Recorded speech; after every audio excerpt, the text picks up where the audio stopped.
Peace and welcome to the Atlantis School for Gifted Youngsters. Thanks for watching and subscribing to our channel. Your passion, for education is great. You know what I'm saying?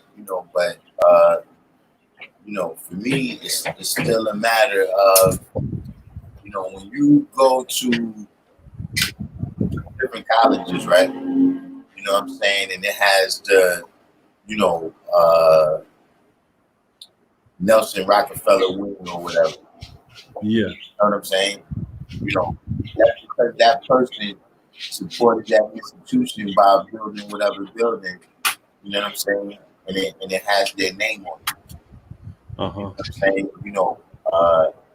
Even in terms of, you got alumni associations and things of that nature. You know what I'm saying? Where,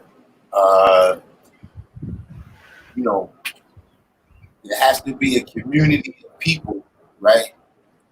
That's just as enthusiastic, you know what I'm saying, in this war on ignorance as you are. You understand what I'm saying? Because that's the front lines of it right there when you actually in the classroom with them. You know what I'm saying? A lot of people can say, yeah, the babies ain't learning, the babies ain't learning, the babies ain't learning. You know what I'm saying? But you actually got the passion to go in, right, and be teaching. You understand what I mean? Now that's the front line, but you still gotta have a supply line. See what I'm saying? That's what happens, with a lot of things, and then we sit back and talk about how it was a failure. You understand what I'm saying? What was a failure? Any given thing that a person is criticizing. You know what I'm saying? Like you got for instance, the protest that's going on out there right now, right? You got people that sitting there criticizing what's going on, right? But they don't have anything that did. You know what I'm saying?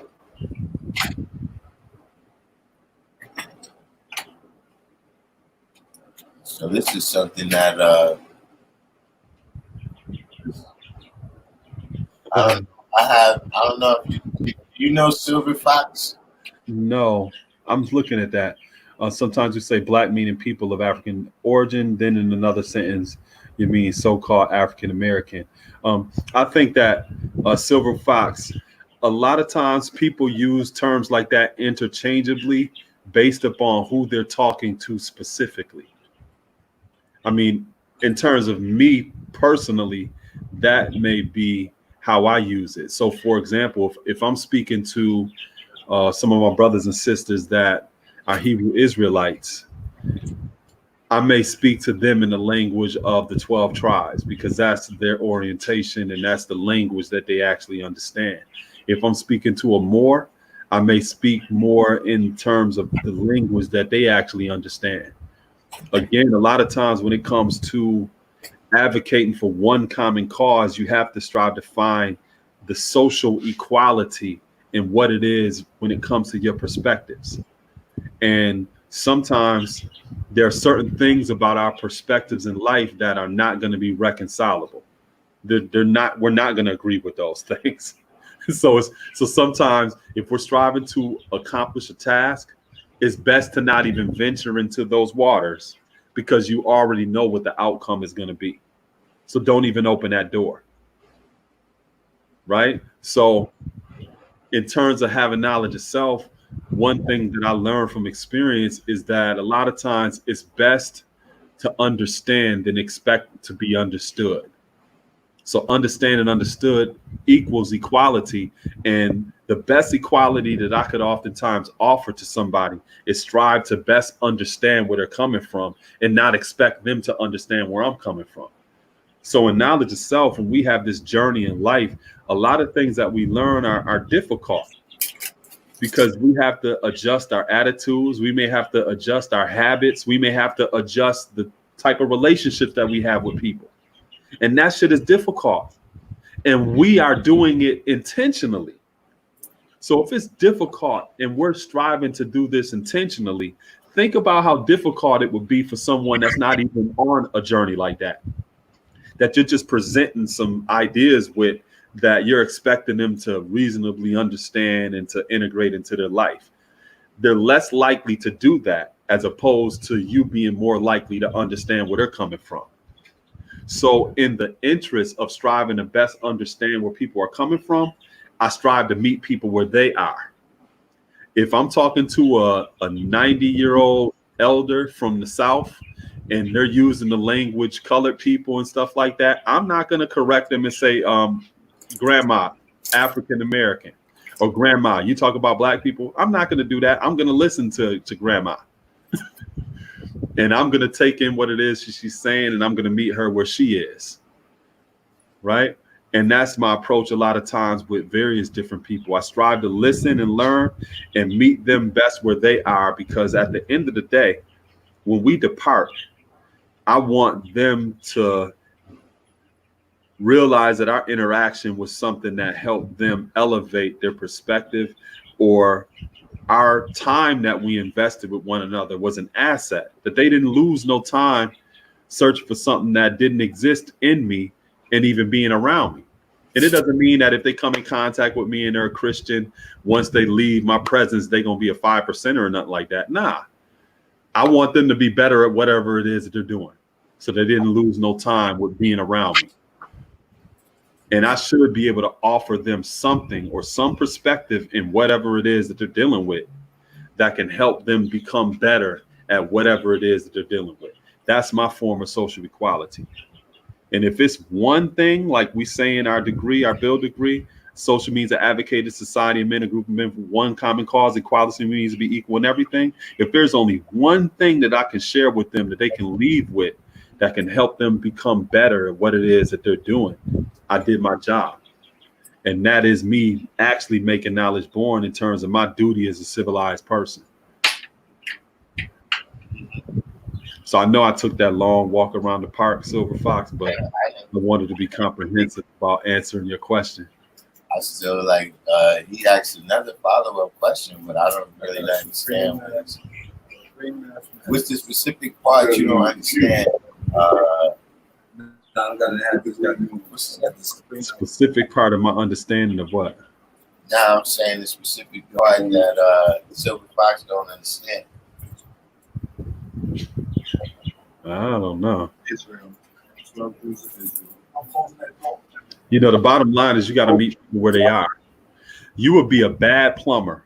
You'd be a terrible plumber if somebody contacted you and said that, yo, I need this work done, this, that, and the third, and you show up at their house with your tools and just start digging into their sink or everything else without doing the knowledge first. You got to find out and do an assessment. You got to do a needs assessment first before you know if you're even capable of sharing something with people. No? Okay, because I understand the African diaspora. I have a lot of so-called Spanish people, especially so-called Puerto Ricans, and they've had the same government like us African American and live here and have been told it's not your plight. Yeah, there's a lot of people who have been told something is not their plight. And unfortunately, sometimes when people have a perspective like that, you don't want to be in the business of striving to convince them of something.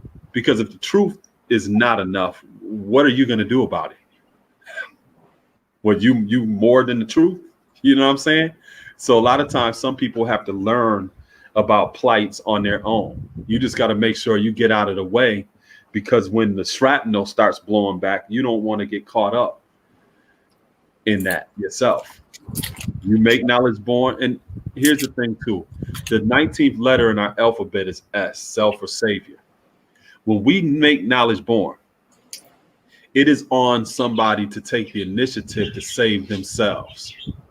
That is that way that it operates. You make knowledge born, you clearly let them know what it is or help them become aware of something, and then it's on them. It's on them. They have to take the initiative to save themselves. And unfortunately, it's difficult when you have family members or people that you got to see each and every day that you make knowledge born to, because it's just in your face all the time. You got to figure out a way how to manage that, you know what I'm saying, and handle that. But you still can't trespass against people, even if it's for the right reasons. And that applies to other adults.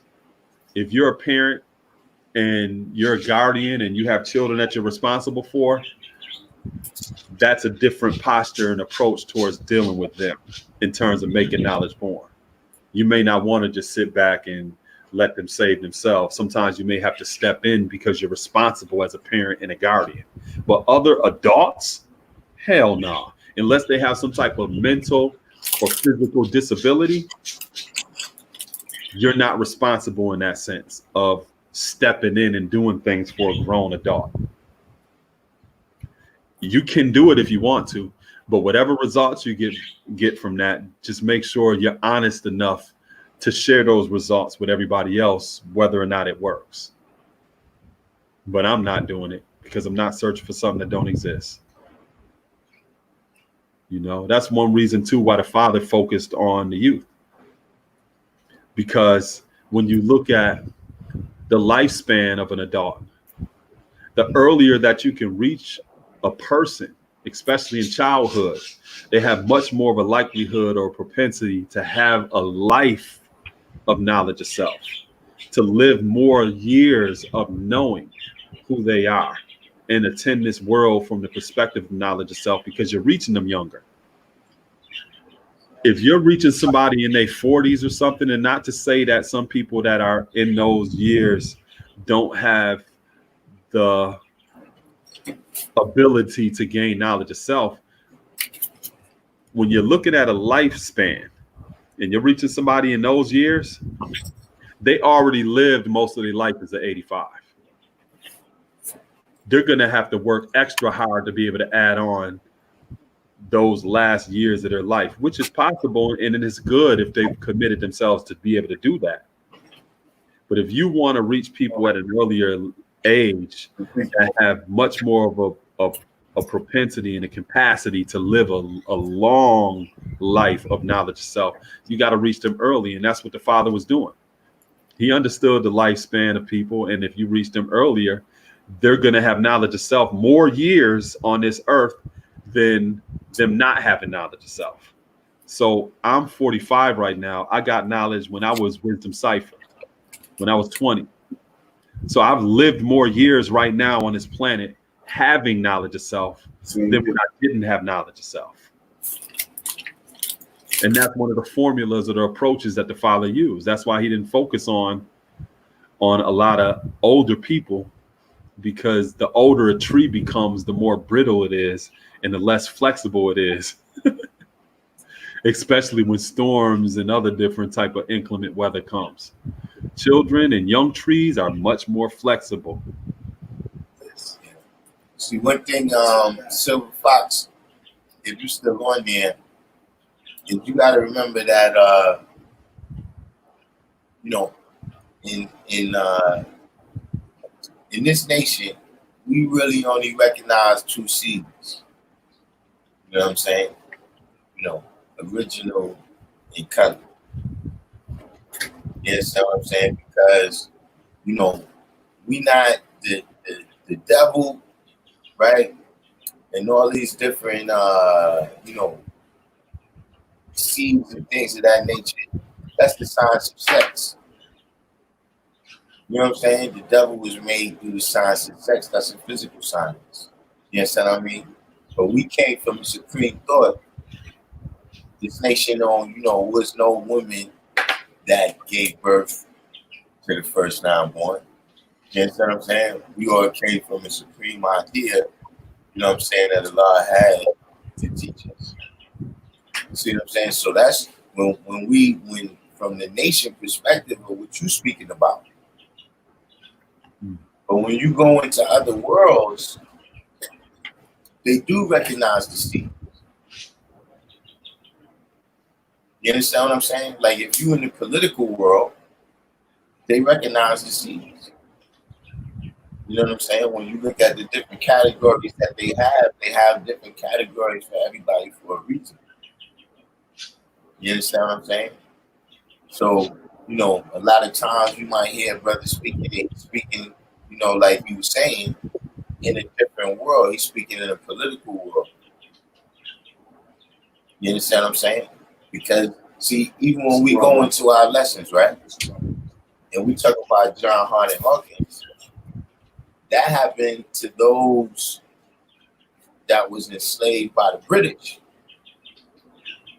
But that's not the same history for those that was enslaved by the Spanish and the Portuguese. The times may be the same, but John Hart and Hawkins is not going to be the individual. You understand what I'm saying? The type of Christianity. See, like when we quoting out the Bible, we quoting out a King James version. You know what I'm saying? If we was dealing with Spanish lesson, see, number one, right? Then we hold on, G. we was Spanish. Catholicism. Hold on, G. No, I mean it's because that's a physical science. You see what I'm saying? 136, that's a physical science of things that we went through. You understand what I'm saying? Now, if you're dealing with something like the knowledge degree in the 140, right? Now this is about how much of this you can internalize, right? And then live it out. You understand what I'm saying? Because you gotta remember who you see yourself as, right? That makes a huge difference. Like I said, man, when I was in the Christian world, the people saw themselves as slaves. So when they read the Bible, they looked for all the downtrodden and enslaved people to identify with. You understand what I'm saying? So they used to tell us that we was the 400 people trapped from home, or what they call it, the people trapped vagabond for 400 years, stranger in the land. Uh-huh. You see what I'm saying? But now that I got the knowledge of self, that's not me. I'm God. I'm the one that's telling them what to do. See what I'm saying? So, you gotta realize that all of that is having an impact on different conversations that you might be in. You understand what I'm saying? Silver Fox says, was I raised among so-called Spanish people? I'm from the Bronx. What else can I'm from the Bronx.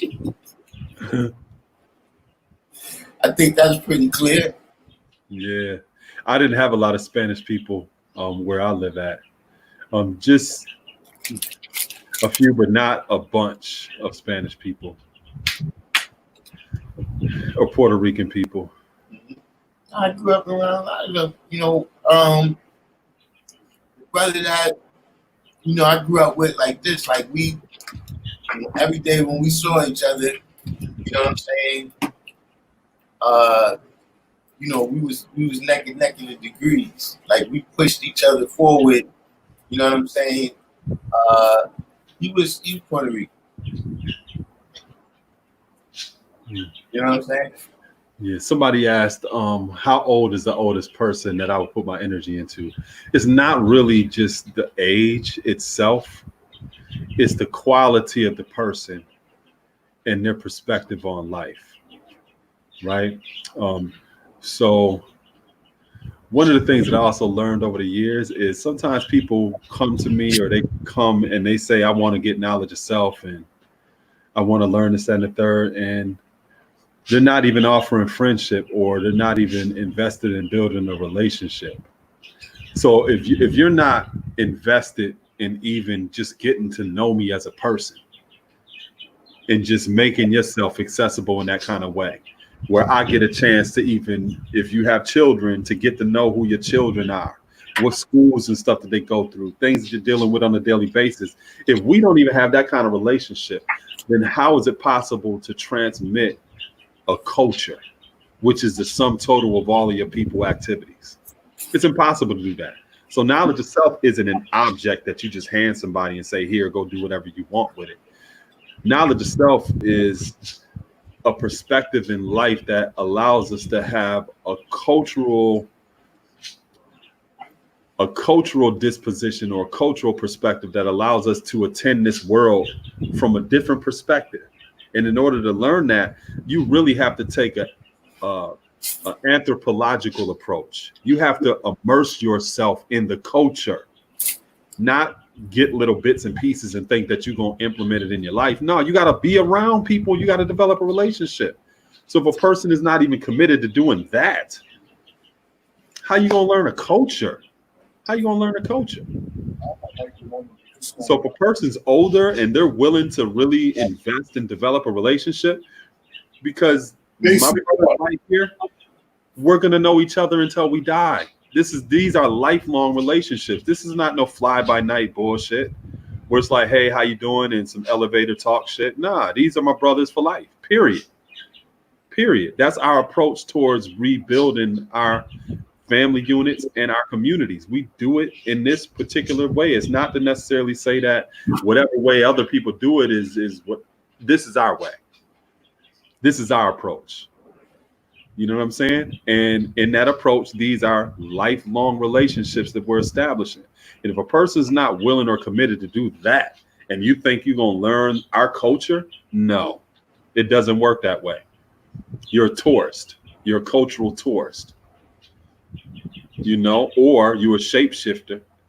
You got some people that come amongst us because they want to use bits and pieces and try to put it into whatever it is they're doing, you know, but they're really not committed to our core principles and values, you know? So it's not just necessarily about, oh, my cutoff age is 30. Nah, it ain't like that. My thing is, are you striving to develop lifelong relationships with people? And are you truly committed to growth and development and the duty of a civilized person? Because you can't deny nobody of that. Matter of fact, you can't deny nobody of anything. So it's not even a restriction that I'm setting up. A person denies themselves.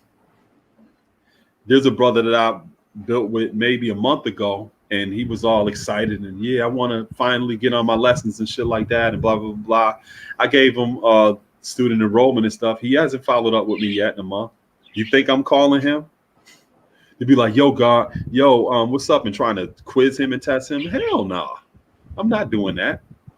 Just like when you look at martial arts flicks, you don't see no master walking around the township or the village. Hey, would you like to learn this special technique? Hey, I'll teach you this technique, and showing off and shit like that. No, you see the master going to the township or the village and picking up their essentials and going right back to where they live at. And the person that really wants to learn will find them. And even when they find them and show up, the master still is not necessarily convinced that they want to learn.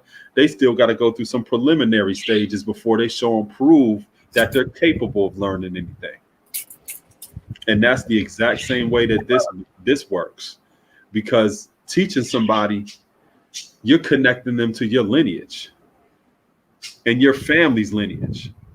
You don't want to be vouching for some wishy-washy person that's out here doing some bullshit in your name, in your family's name. You don't want that. So you got to be very cautious and conscious of who it is that you're striving to build with and teach, because again, these are lifelong relationships. They're lifelong relationships. Yeah. Just in general, more is on you the older you get the knowledge. You understand what I'm saying? Like, even in terms of, how much, if you got, a 10-year-old or 11-year-old, right, that's making mistakes, how much you willing to help them through those mistakes is going to be a whole lot less if this person is, 40, still making the same mistakes. You understand what I'm saying? So the amount that you're going to have to put in is what's really going to be more. You understand what I'm saying? In order for you to, like you said, develop a whole new culture at that age, you know what I'm saying, is something that's that's a whole other order of difficulty. Yeah. You know what I'm saying? It's certain things that, when you get it at a young age, That's ingrained in you. Mm-hmm. You know what I'm saying? It's actually a part of your nature. You understand what I'm saying? Yeah, see, Lord Shallah is saying right here, not only must one be qualified to teach, one must be qualified to be taught. You understand what I'm saying? Yeah. And he got to actually, know the science of learning. You know what I'm saying? When we're young, we innately, have a sense of that. You understand what I'm saying? Everything that we see, we want to know what it is. You know what I'm saying? How it works. Mm-hmm. But then over time, a person actually, forgets or strays away from the power to learn, man. Mm-hmm. You know what I'm saying? They power to actually, even to be silent long enough to listen. You understand what I'm saying? To actually get to the point where you've learned something. Yeah. You know what? Deteriorate in a person. To add on to what you're saying, God, I had an experience in one of my classes, my sixth graders, right? And I had them doing a math quiz. So I'm looking around the class and I see one of my students sitting there and he ain't start yet. So I'm like, yo, what's up? And he was sitting there for about 5 minutes before I asked him what was going on. He was like, oh, I don't have a pencil. I was like, yo, dude, you was going to sit there the whole time? You was going to sit there the whole time and not ask for a pencil. Like he didn't even think of, let me ask for a pencil. So I stopped the whole class and I said, yo, listen to this. And this is how I talk. I don't switch shit up and, hey, class, let me speak to you about this right now. Hell nah. Yo, listen to this, y'all. If you need something, ask for it. Ask for it. If you don't know something, say you don't know. Say you don't know. Because that approach, acting like you know, faking it until you think you're going to make it, you're going to get put on the spot. And I said, for example, sometimes when I'm asking y'all questions and I could see in your face you really don't know, but you going like this and trying to convince me that you know, that's why I call you up front to show improvement in front of the class. That's why I do that, because I know you don't know. And I'm showing you that idea of faking it until you think you're going to make it is flawed. You don't do that. If you don't know, you need to ask. And you need to seek what it is that you don't know, because knowledge is the foundation. That's the first thing. That's the first thing. A lot of things are not just going to be given to you, or people don't use telepathy and are not going to sit there and read your mind on what it is they think you need. You need to open your mouth and ask. You need to open your mouth and ask. Do y'all understand that? So it's like, yeah, but I still had to consistently reinforce that throughout the school year to let them know that it's okay to ask. And if you know something, it's okay to say you don't know. That's the only way you're going to learn, And again, that is with some children in school. The older people get, a lot of times they feel that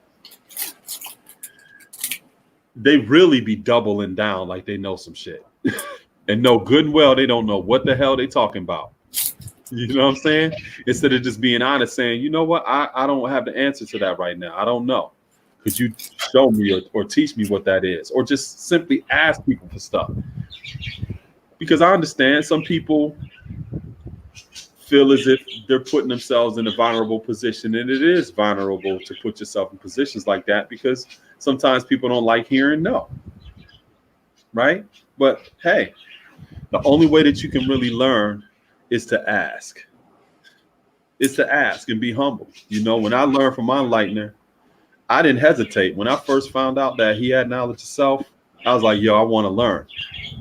I wasn't being all prideful and shit like, oh, I ain't going to ask him and all this other stuff. I don't want to look weak. No, hell no. Yo, I want to learn. And he put me through some tests. I had to fast for 3 days. I had to do other things before he just took me on as a student. and saw that I was really sincere about this. Yeah. You know what I'm saying? But I had to ask. I had to ask. And if I something I didn't know, I say that I don't know. Right. You know, we actually was we did a whole video one time on the 7 characteristics of a wise man. You know what I'm saying? And, you know, a couple of other lessons that we used to get, you know, at least when I got the knowledge in the 80s that, you know, kind of taught you how to, you know, this is how you conduct yourself, you know what I'm saying, as you're dealing with these supreme mathematics. You know what I'm saying? Just, you know, because there's certain things, you know, who you are is who you are. You understand what I'm saying? Supreme mathematics is only going to amplify it. What's an example of that, G? I mean, look, we got a million examples in the nation. You know what I'm saying? You know, Lex Luthor's, you know what I'm saying? all types of, you know, evil sciences. You understand what I'm saying? You know, who you are is who you are. You know what I'm saying? Some people is going to get the knowledge and they're going to hold it above the people's heads for their advantage. You know what I'm saying? And some people is going to get the knowledge and they're going to, you know, realize that it's not really something that is to take advantage of in that way. You understand what I'm saying? You know, that's actually dealing with you know, being a righteous person. You understand what I'm saying? It's like we say, you know, a person got to be a man before they can be God. But being a man is already something that it's like, okay, well, what kind of man are you? You understand what I'm saying? You know, a person could be a father, but what kind of father are you? You understand what I'm saying? So all of these types of things is only going to be magnified, you know what I'm saying, once you get the supreme mathematics. You understand what I'm saying? It's even going to amplify your ability to make excuses of why you're not being the type of man, you understand what I'm saying? Or it's going to amplify, you know, how, you know, urgent and how passionate you feel about raising those children because, you know, you got a vision of 25,000, you know what I'm saying, miles in circumference. You understand what I'm saying? Instead of just, you know, having the small view of, you know, in society, you know, we already taught certain things. But when you actually know the urgency, you know what I'm saying, of the sun, moon, and star that we got on the universal flag, you know, that's going to amplify that, you know, fatherhood within you as well. You understand what I'm saying? It's going to give you more to actually further the education, you understand what I'm saying, of the babies. See what I'm saying? Mm-hmm. Yeah. It's like if you're an asshole before you had Supreme Math, then you're gonna be a bigger asshole. Yeah. You know what I'm saying? You was on some bullshit before. A lot of times, you know, in order to learn anything, you have to also first go through an unlearning process. And some people don't go through no unlearning process. You know, they haven't really assessed themselves and really checked a lot of things that they do. They just take this and superimpose it over the bullshit that they've always done. You know what I mean? One of the reasons that you see the way that I express this culture is because I come from a family where my mother, she was social and culturally conscious. She was a social psychologist, and she also exposed me and my siblings to various different things about society. My father, he was more culturally conscious. He collected African artifacts, and he consistently taught us about our ancient and classical civilizations. So I didn't come from a religious household, so to speak. I came from a household that was social and culturally conscious. They were both a part of the Panthers. So they had the community outreach or advocacy component that I was exposed to growing up. So a lot of the things that I do is an extension of the family dynamics or the foundation that they laid. So that's one reason why you see that being amplified through this culture that I live. These are elements that were already present and things that I learned as a child.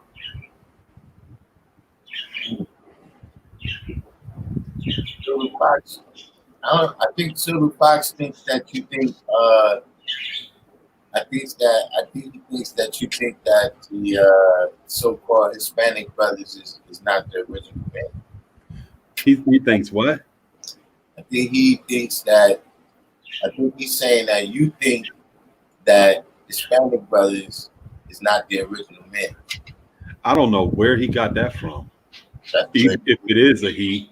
I think that's what Silver Fox is. Is that what you're saying, Silver Fox? I don't know what this person is talking about. I didn't even mention anything about that. Yeah, the Silver Fox, the Silver Fox is it. Who is that? I don't know what they talking about. They sound like they having conversations in their own head. That's an echo chamber right there. Yeah, he said he think you should go with understand and say shot. You don't build with Shasha. You're right about that. What you gonna tell him? Yeah, there's a couple of brothers in the nation like that. Uh-huh. But look, you can be on the phone with them, put the phone down, go make yourself a sandwich. You know what I'm saying? You in the bathroom, come back, they won't even know you was gone. Yeah.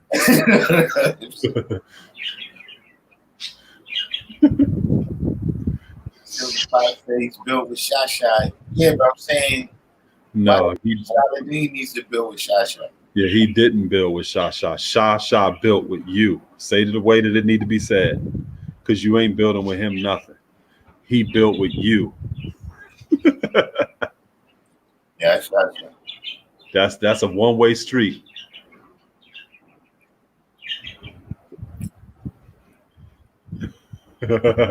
Somebody said all you can do is listen. Yeah, definitely. But at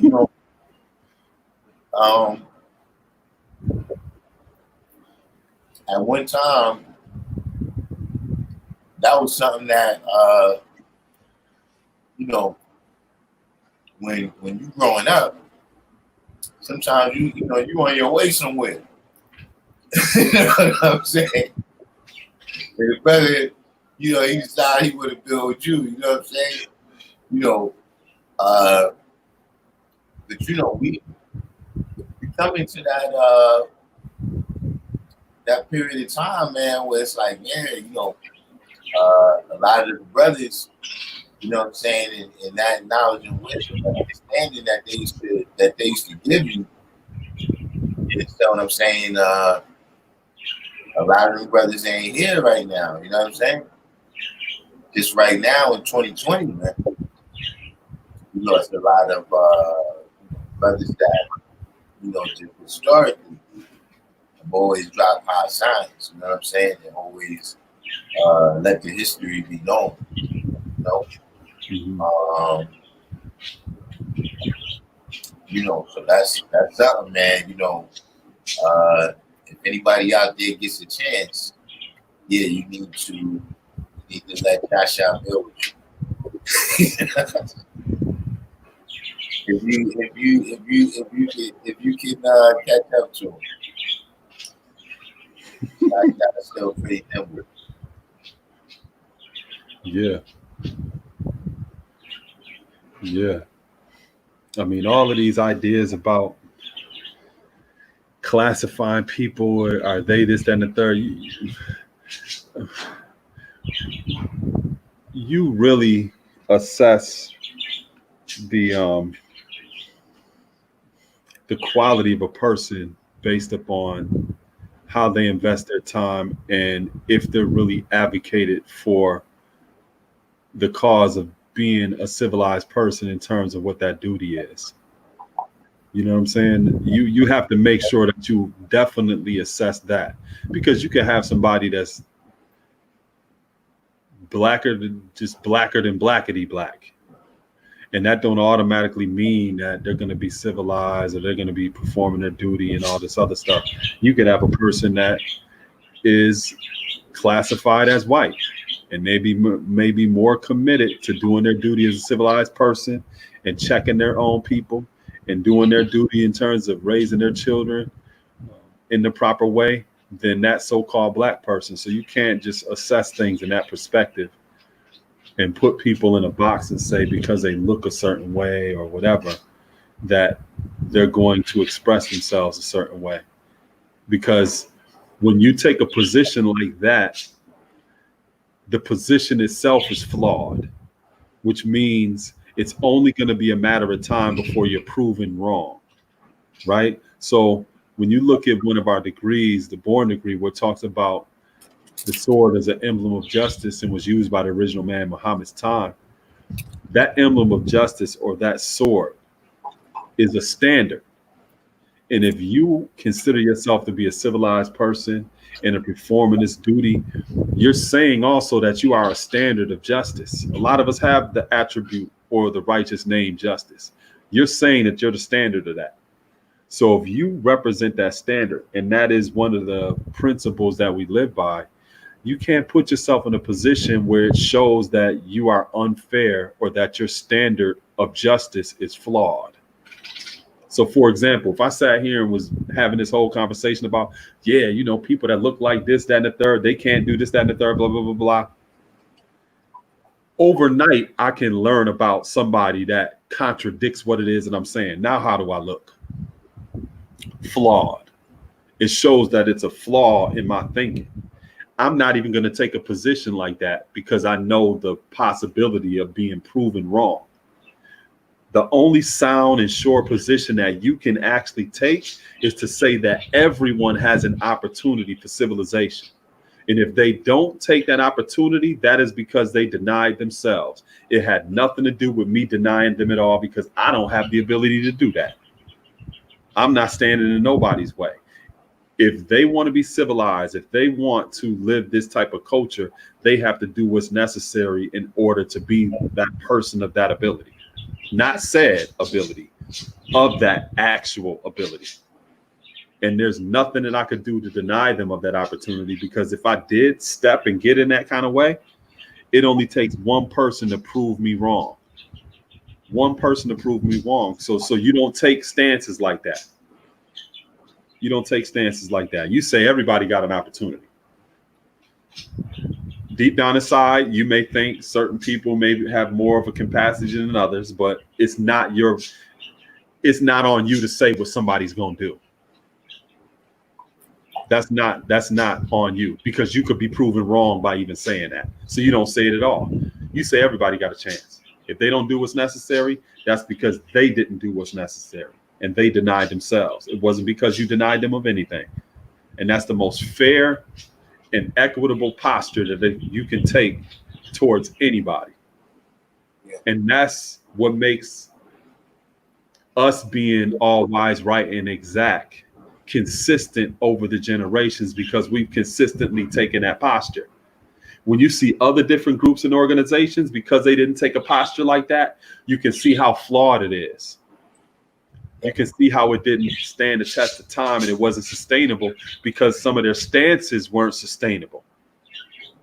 Some of those things were proven wrong in no limited time. If I say anybody has an opportunity, prove that shit wrong. You can't. That's our solid Silver Fox right here. He's saying that we give off the idea. I mean, me personally, Silver Fox, I've taught every season. All 6 human families, I've taught somebody in all of them. Maybe I just, I'm not aware of what you're saying because of that. But, even when you say black, right? So that's what I'm saying. We're talking about who is the original man. You understand what I mean? When you're talking about black as just a complexion, that's just one characteristic. You understand what I'm saying? What about what you made and what you own? See what I'm saying? There's some things that's made by the original man. We know the planet Earth is made by the original man. Mm-hmm. And we know that there's some things that, that happens down below. There's some things that is above, and there's some things that's below. Mm-hmm.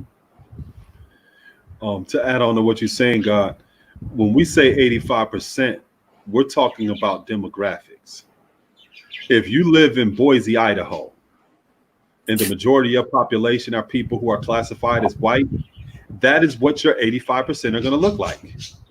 Right. If you live in Atlanta, where you have a large demographic of people who are classified as black, that is what your demographic of the 85% are going to look like.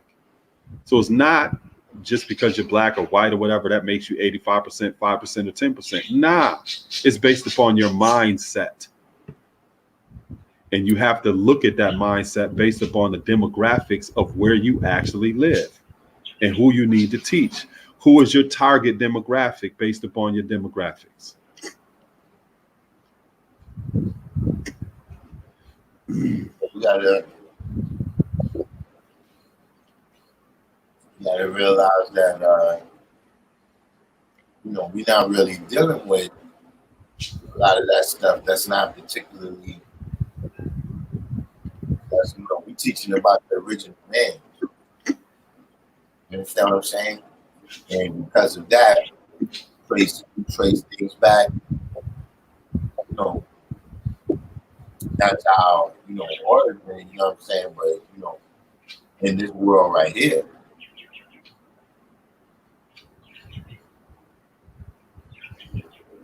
Mm-hmm. He said, he was referring to your Juneteenth comments. It comes across like black meaning African American. All right, yeah, I gotta say, taking that out of context. What?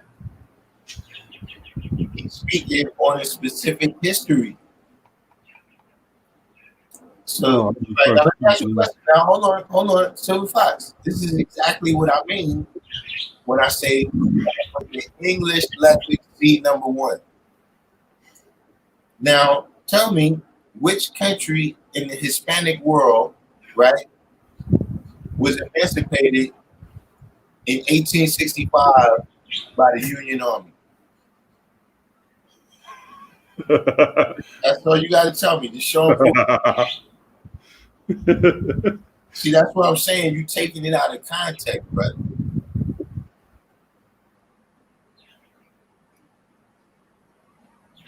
So the Spanish should fall back. No, you see, I have to say it's the opposite, man. You're hating on black people. You hating on what you calling African Americans. You the one that's making all these separations.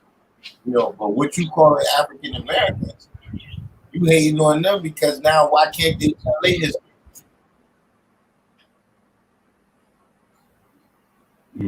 Just once you say that a person is Hispanic, you already told a little bit of their history. You understand what I'm saying? Why can't who you calling the African Americans tell their history? We talking about a specific thing. We only talking about Juneteenth. Like, listen, even in America, Juneteenth don't apply to all of us. Mm-hmm. Exactly. Because everybody was freed by the Union Army. The Union Army had to come and disarm all the white people and tell them, look, you gotta let them go. So that's a specific history about how long it took the Union Army to get way out to the western outposts of Texas. That's what it's the history of specifically. Right? Yeah. Don't cause separation like that. You're the one that's causing the separation. Yeah. You understand what I'm saying? To add on to what you're saying, G, that being June 19th, 1865, when that happened, most of my ancestors had already escaped enslavement, and in 1930 were over living in Canada already, free, 30 years before the Emancipation Proclamation. So some of my ancestors weren't living in Texas and didn't experience that. So during that time that Emancipation Proclamation happened, there were over 250,000 people enslaved at that time. And one of the reasons that we acknowledge the Emancipation Proclamation as well as Emancipation Day is to also say that we don't leave our people behind. So we had people who were living free in some places, or we had people that may have come here to this country after the Civil War or who immigrated here. But they may still acknowledge Emancipation Day because it's also saying that we are one people and we do not leave our people behind. And we honor and celebrate our people who got that message at that time, even though 2.5 years earlier, many of our people already knew that we had freedom. But you have some people who don't look at it that way. They think, yo, I got mine, you need to get yours, or I'm gonna do me. So when we say Emancipation Day, we're actually also saying, yo, that's when a segment of our population finally got the word from the Union Army that the Civil War was over and that they are free. 2.5 years later, after the Emancipation Proclamation was signed. So again, we're saying we don't leave our people behind, that we honor and we respect them, and their plight for freedom is equally as important to ours, because one thing that can happen to one of us can potentially happen to all of us. Yeah, I think you a lot of the stuff that you're saying, these are limited movements, right? Not limited in the scope of what they try to do, but limited in what they're dealing with. You know, ADOS is a particular political movement that's saying, listen, we can identify the people that suffer our money.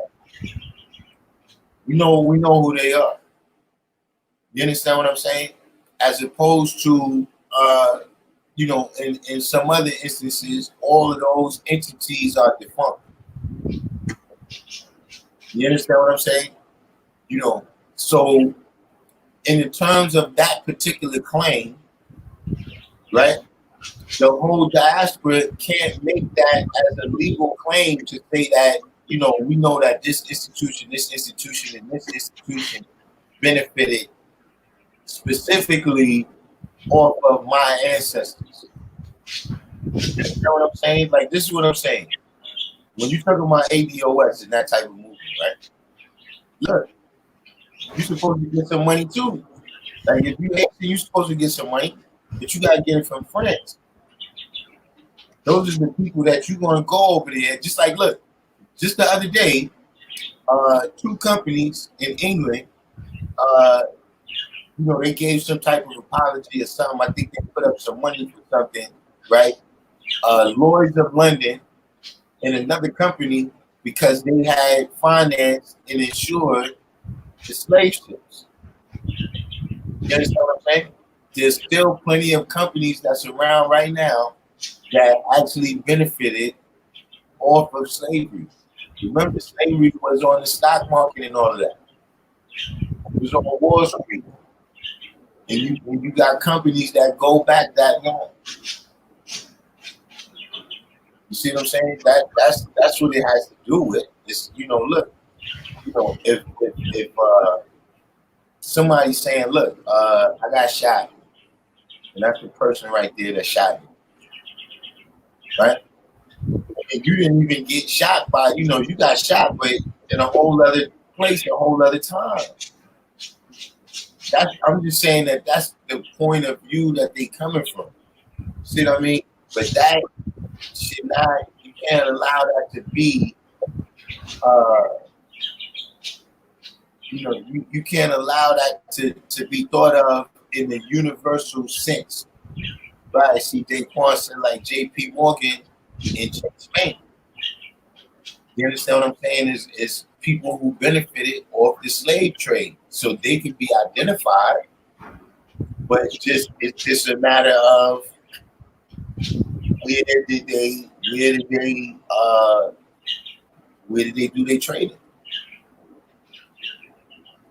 You know what I'm saying? But don't get caught up in that as a meaning, and I see that. And that's something that we speak about on this channel. Right?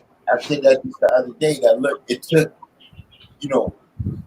700 years for us to get in this position right now. 1,000 years.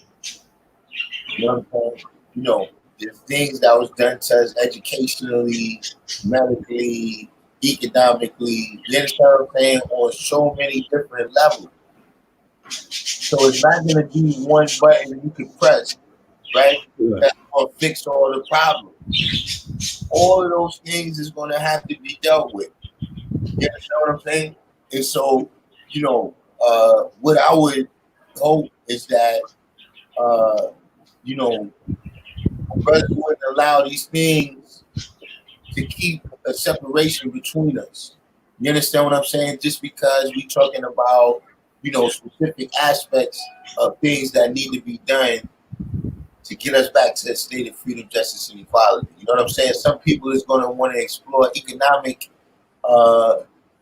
methods. Some people is going to want to explore political methods. Some people is going to want to explore, biological methods. You understand what I'm saying? Dr. Sabi or whatever. You understand what I mean? Everybody has different things to cure, whatever's happening. You see what I'm saying? So that's one thing, I've seen things, and see that's existed, right? Even to the point of helping to create this situation.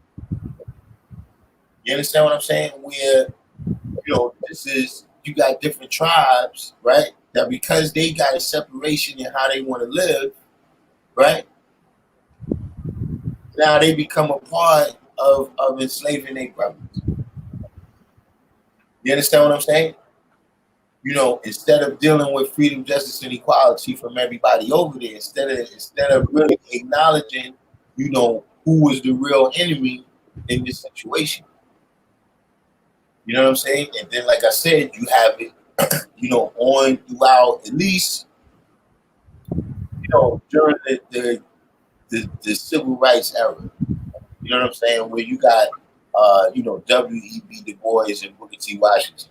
You know what I mean? Or W.E.B. Du Bois and Marcus Garvey. You know what I'm saying? Where, two people that have different ideas, right? On, how we can bring about the best part for ourselves. We allow that to become so much of a difference. You know what I'm saying? We allow that to separate us so much that neither one of us ends up being successful. You understand what I'm saying? In order for, look, right now, we were speaking on this earlier, that you got certain French colonies, right? That they still got to send all their money to France. Maybe not all of it, but in some countries where they got to send like 70% of the money that they collect from taxes, they got to send it to France. And then out of that 70% that they send over there, they can't get the whole 70% back. They got to ask for it back, and then they're going to ask them what you need it for. And if they approve what they need it for, then you might can get like 50% of it back, but you can't get the whole thing back. I'm saying that's a specific situation that country, right, would be saying, okay, we need our money from France. And people that's ADOS, right, would be being told in that instance, look, you fall back right now. We got a specific claim. You understand what I'm saying? And each one of those victories is adding up to the victories of the whole. You understand what I'm saying? Just like when you dealt with in the 50s and the 60s, right? You know what I'm saying?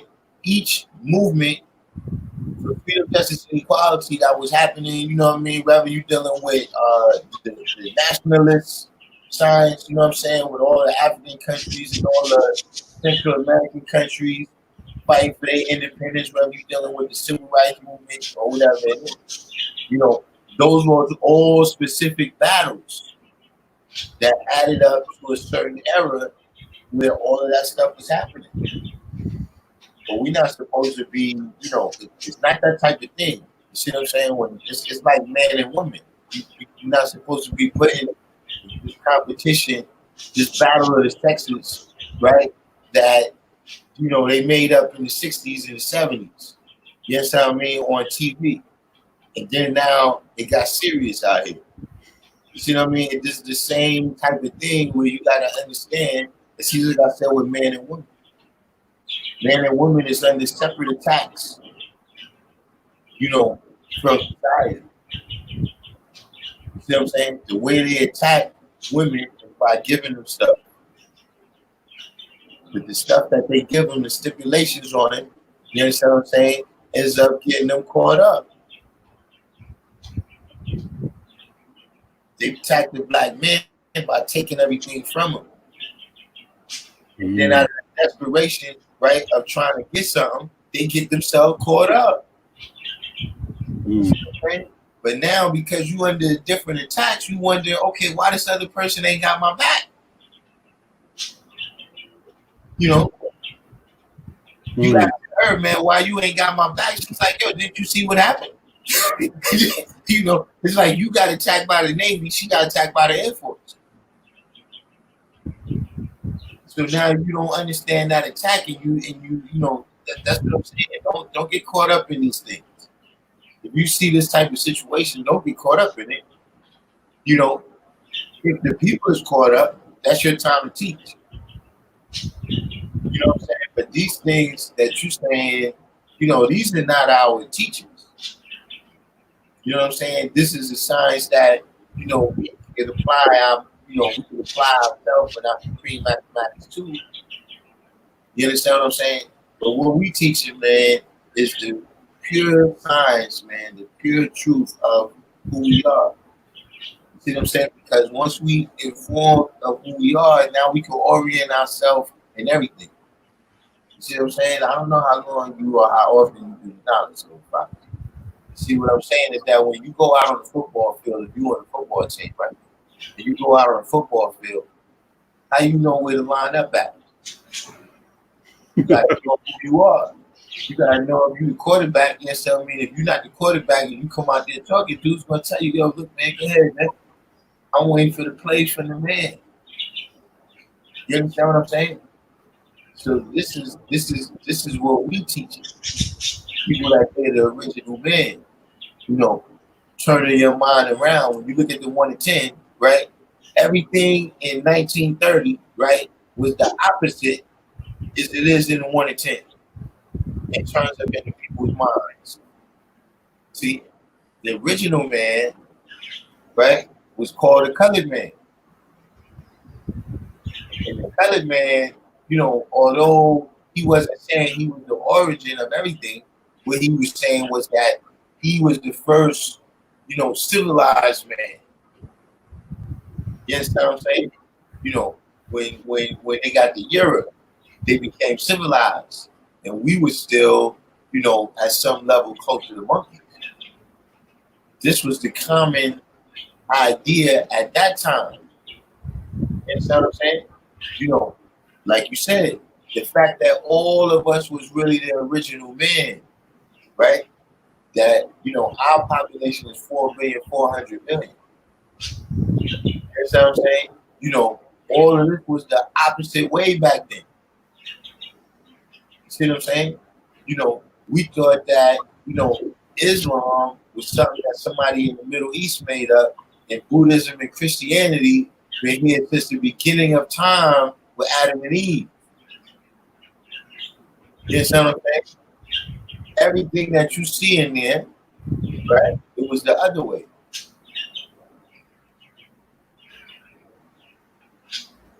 So that's why I'm telling you that what you're saying, that's other people. That's you. You got to teach that. Yeah. You know. Yo, peace, God. I'm gonna have to say peace. All right, no doubt. Lay my young queen down and get some rest myself. Yo, man. I appreciate you. I appreciate you having me on, G. And us building together. You coming on, you know what I'm saying, and building with us. You know what I'm saying. I'm gonna have on the reruns when people look back at this video. I'm gonna have the link to the GoFundMe up. You know what I'm saying. So you support the Atlanta school and they endeavors to have a building. where they can teach the babies, because, especially right now, with all the stuff going on, one of the first things they're going to do in terms of the government, structure, is abandon our babies. You understand what I'm saying? That's one of the first things they're going to do. So, and I don't mind myself. You understand what I'm saying? Because we need to pick up that slack. You understand what I'm saying? But, I'm going to have that on there. So we say Atlantis Bill, at Atlantis Bill on Instagram. Yep. And YouTube too. Yeah. And then also this Wednesday coming up, Spectrum News, one of the reporters, she's going to be coming and doing a full story about my Atlanta School for Gifted Youngsters. All right. So probably like next week sometime, she'll probably be done editing the story and everything. So I'll share it and everything once it's actually done, so people can get an opportunity to see some of the things that I've been doing with the estate as well. So. No doubt. So we're going to check that out, man. And anytime you want to come back on, you got anything you want to add on? Okay. Thank you. I appreciate that, God. No doubt. Okay, God. I'll build with you. Peace to you, God. Peace. Thank you. Please support and share with your networks our Atlantis School renovation project. Through a recently acquired property here in the city of Niagara Falls, New York, we are doing renovations to establish an early childhood learning center and after-school program for youth in our city. Despite students of color representing more than half the student population in this country, Black men represent less than 2% of that teacher workforce.